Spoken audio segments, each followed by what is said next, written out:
Raise your voice in other tongues. Raise your voice in other tongues. Krikatolia. Biratoviria Kaluse. Binakubeliandesh. Yatubolia. We raise our voices to you.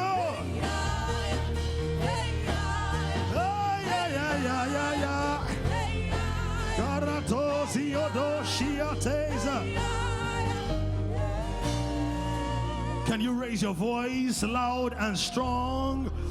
Pour forth streams of adoration. Let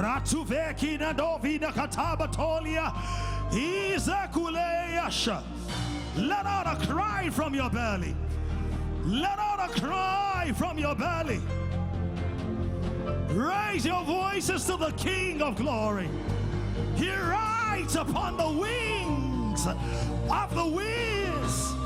He's great and glorious. He's magnificent. He's majestic. He's glorious in power. He's mighty in battle. There is none like our God.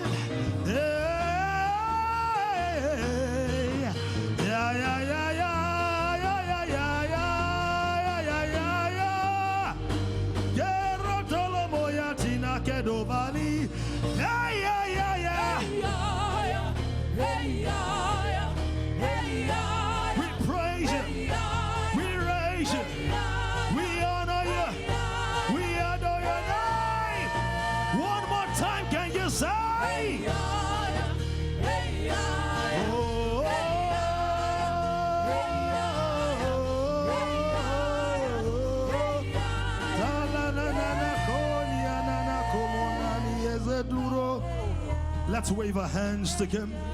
Let's adore him. Express yourself before your Father. Exalt his name. Pour out your praise. Call on his name. Yeshua HaMashiach, the one who was, who is, and is to come. Great in power, glorious in majesty. We adore you, our God. What a privilege and an honor to be called by your name, to be called your own. We were not a people, but you have made us your own people. You have pulled us out from the miry clay, set our feet on solid rock to stay. As far as the east is from the west, you have taken our iniquities far away from us. You have given us a new name, given us a new song, given us a new day, a new identity, a new covenant on better blood, better sacrifices, better tokens. You have given us light in your word. You have given us the spirit of adoption, whereby we cry, Abba, Father, hallowed be your name. So we exalt you tonight with a shout. We'll praise you tonight with our clap. We'll praise you tonight as we jump. We'll praise you tonight with a holler. We say, glorious are you, God. Somebody raise your voices. Can I see clapping believers, clapping saints? Hallelujah. Hallelujah. If you're excited to be alive, look at somebody and give them a 10,000 megawatt smile. Let your face beam with spiritual electricity. And tell the person, I'm so blessed to be your brother in Christ, to be your sister in Christ. I'm so blessed. Now tell the person, welcome to the sound of a new generation. Say it with a song, with a tune, with a rhythm, with a melody. Welcome to the sound of a new generation. Hallelujah. Some of you didn't do that. Look at your neighbor. If you say, welcome to the sound of a new. I'll leave that for SM and Titi and the rest. Hallelujah. Please, let's take our seats today. We welcome you so specially on behalf of Manifold Churches, Manifold International Churches, and Kingdom Influencers in Nations, Generations, and Systems. We welcome you to a very special Transform service. And I believe that it's going to transform somebody's life, somebody's heart, somebody's mind. Who feels refreshed already just by the worship and the prayer and the connection, because most of us are used to virtual services now, especially during the midweek. So this is like coming out of retirement for many of us, right? But there's something different about it. Something different about it. Somebody shall bring offline services back. We're going to leverage modern technology, but as much as we can, we'll call for meetings like this and just be able to hug people without using an emoji, even though I'm an emoji. Glory to God. Are we ready for a beautiful night? I want to encourage and exhort us from Psalm 145. So there are two key words on tonight. I'm not the preacher for the night. I'm just like John the Baptist, preceding the voice. And we are so blessed to have a father in the house, and a father of many fathers across the world. He has done extensive, impactful ministry work on virtually, I believe, every continent of the world in some way or the other. And it's a delight to be able to have voices like his speak the counsel of God to us. And beyond the information and the inspiration, there's also going to be impartation. Hallelujah. Psalm 145, I'm usually tempted to do the pretext and the text and the post-text. And that's why I don't get to preach for just 40 minutes. But when we see, there's something very significant there. David is saying, I extol you, O God, my King. And I will bless your name. Now watch that, verse 1, forever and ever. So please look at your neighbor and say, my praise has no expiry date. Say, my praise has no best before date. My praise is always good. So you've seen that DP or that meme online where they say, God, I beg, drug. Take 3 times a day. You've seen that? God, I beg, God, I beg, God, I beg. Your praise should be like that, all round. So I'll praise it forever and ever. Why great is the Lord and greatly to be praised, and his greatness is unsearchable. Verse 4 is where I'm going. One generation shall praise your works to another, and shall declare your mighty acts. It says, one generation shall praise your works to another, and will declare your mighty acts. Please, if you're taking notes, just write 2 things. Works and mighty acts. Works and mighty acts. So we have a generation that is highly worded. We have a lot of revelation, a lot of rhema. We know the Greek and the Hebrew. But God wants us to be able to translate his insights into experiences.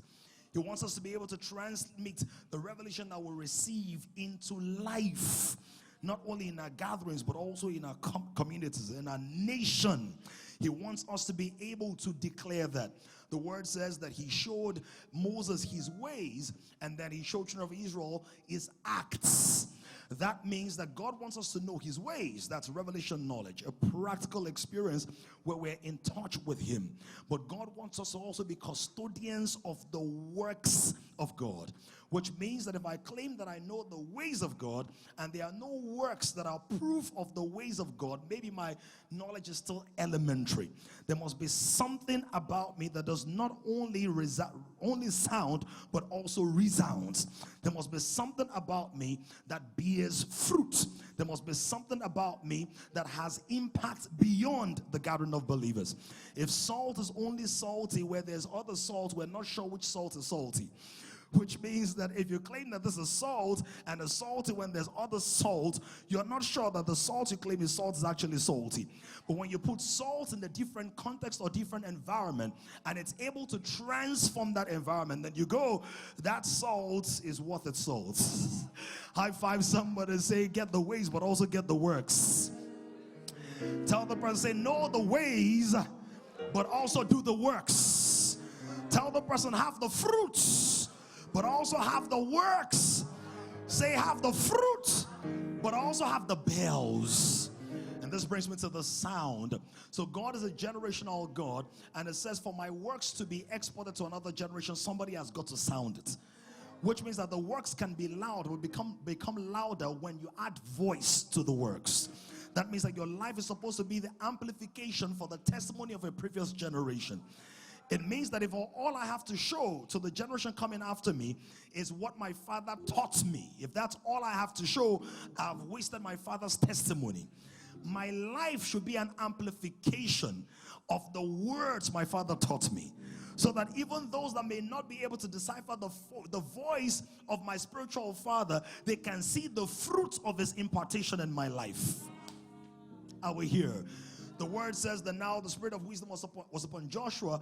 Why? Because Moses, the servant of the Lord, had laid hands on him.